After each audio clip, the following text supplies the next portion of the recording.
اصل جدید آموزش ما به این شکله که افراد آموزش مهارتی رو میبینن، باید روی کیس‌های زیادی تمرین بکنن، مربیشون بهشون اوکی بده و بتونن خودشون یک تسلط کاملی داشته باشن. موضوع بعدی اینه که فرد بتونه کسب و کار رو یاد بگیره، این کسب و کار رو پیاده سازی بکنه و کیس به کیس هم برای تبلیغات، برای فروشش یاد بگیره. این میشه بازوی دوم بحث دنتال لیوینگ لب.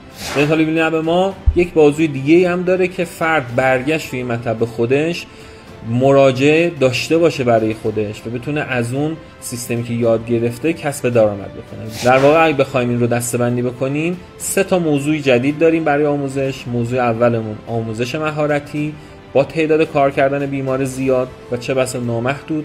موضوع بعدی یاد گرفتن کسب کار و به دست آوردن یک سیستم پویا.